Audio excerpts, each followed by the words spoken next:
Hi there, my name is Christian Eschbach, and welcome to another episode of my album reviews. With this being the festive time of the year, I'm going to take a look at a seasonal appropriate album, Merry Axemas.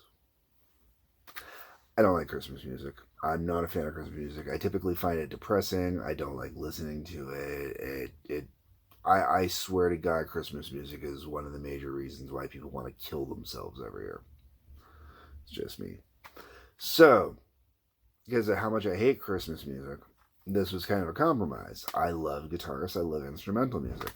So, some of the greatest guitarists in the world playing some of the most classic, not necessarily traditional religious, and yes, they are there, but also traditional modern. So let's get into it. The album starts off with Kenny Wayne Shepherd doing Rudolph the Red-Nosed Reindeer. Great song, great interpretation of it. Right away, kicks the album into gear, gets it going. If you know Rudolph the Red-Nosed Reindeer, you know how it goes. This is Kenny Wayne Shepherd's wild, bluesy, guitar, crazy, wild, solo-y interpretation of it. It's really fun. It kicks the album off just right. It has a lot of groove to it. Yeah, you get up there, you can boogie.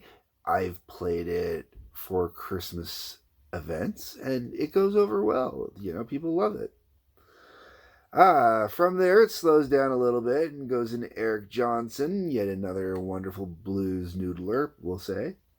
The First Noel. Good song. I like his interpretation of it. He does it all acoustic like. It's a little slow for me. The song itself is a little slow for me, let's be clear. I love his interpretation, just not a fan of the song itself. Great, but it falls under that kind of depressing-esque. Like, Eric Johnson does a great job of not making it sound depressing, and not because he makes it sound rocky, bluesy, whatever. Um, he gives it more of an upper beat to it. I'm not sure if he maybe changed the key with it or tweaked it somehow, but it sounds a little more uplifting. From there, we go into Jeff Beck performing Amazing Grace. Okay, so this is Jeff Beck, and if you know guitarists, you should know who Jeff Beck is. If you don't know who your guitarist, go learn Jeff Beck. He is very important in the great pantheon of guitarists. One of the underrated ones, but one that you really should know. The Yardbirds is one of the reasons why I want to say that. But his interpretation of Amazing Grace, this is, it starts out with some cute little noodling at the beginning that just sets it up just right, and then he slides right into it, and it's beauty. Now, I never think of Amazing Grace really as a Christmas song, but I guess in its way it is part of that whole Christmas New Year's vibe. So it's kind of nice to have on there to be kind of Christmassy, but you can use it outside of Christmas easily because it's Amazing Grace. After that, we go into Brian Seltzer Orchestra doing Jingle Bells. Okay, so you want to swing, you want to get up, you want to boogie, you want to have a good time, baby. This is your track to do it with Christmas songs. Hells to the yeah. If you cannot get your groove on to this track, you ain't getting your groove on nothing. You know what I'm saying, man? This is Christmas party gold. You don't have to worry about the singing. You don't have to worry about the words. You just got to worry about getting up there and you swing and you dance and you jive, baby, jive. All right, we're going to move on. From there, we go into the only song on this album I actually absolutely don't like. Joe Satriani doing Silent Night, Holy Night, and the word jam is put on the end of it. So it starts off Silent Night, Holy Night, which is okay if you're into the song. It's a nice little opening interpretation. Then it kicks into this jam that just kind of goes on and loses the whole premise and vibe. Like every other song on here, they stay, I don't want to say they're trapped within the confines or they just, it's just them playing their interpretation. No, like they explore it, they have some fun with it. You can tell it's these musicians playing these songs by the way they listen to. But this one, it just totally seems to lose it. I mean, it just goes off in its own little direction. It's gratuitous exploitation of Joe Satriani on guitar. Sorry, that's how I view that specific song. Others will disagree with me. They're allowed to. That's okay. They like Joe Satriani better than I do. That's all it is. Uh, Steve Morse doing Joy to the World. Wonderful track. Great song. Great version. He really brings it up. Brings it to the forefront. Love it. Simple, but perfect. Steve Vai's Christmas Time is Here. Now, if you don't know the song Christmas Time is Here by the track, you would famously know it from Charlie Brown. And then later on, it was used in Arrested Development. It's the do do do do do do, that sad little walking away song you hear when Charlie Brown's going to do his thing, and blah blah blah. This is the Steve Vai version of it. So I love Steve Vai. He, of all my, as of the time that this album was released, okay, out of all the guitarists that are on this album, he was my favorite. He's probably still my favorite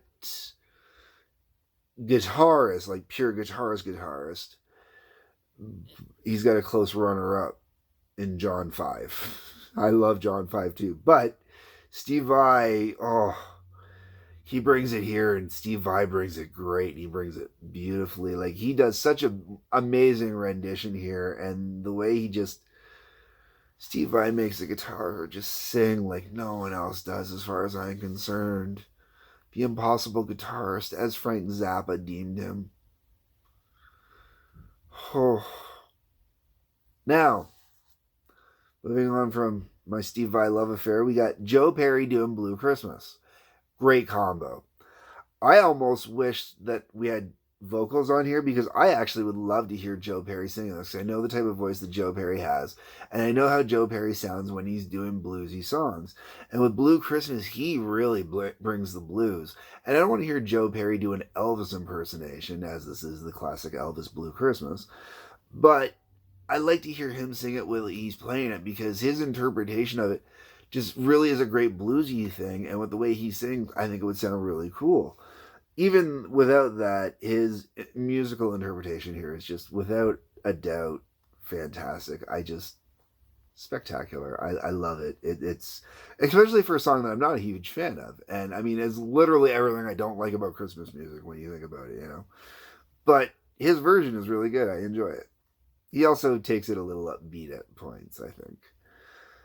From there, we go into Canadian contribution of Alex Lifeson, the guitarist of Rush, the most underrated guitarist of all frickin' time. I'm sorry, but he is the most underrated guitarist of all time. And he also has a keen and wicked sense of humor sometimes. And the reason I have to point out his wicked sense of humor, because of all Christmas songs that Alex Lifeson of Rush is going to do, he chooses to do The Little Drummer Boy. Okay, I mean, really think, okay, Alex Lifeson is doing The Little Drummer Boy. Okay, Alex Lifeson of Rush. Rush with Neil Peart. Love you, my man.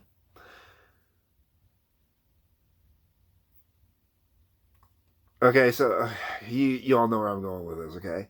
So Alex Lifeson does The Little Drummer Boy, and not only does he do it true to the original, and he gives it that beautiful vibe where it just sounds all wonderful and rumpa-pum-pum, but without being all rumpa-pum-pum, but the drumming in it is beautiful, and it's the perfect rumpa-pum-pum, because there is a little drumming in here. There is instrumentation throughout the whole thing, let's be clear, okay? Not just guitars.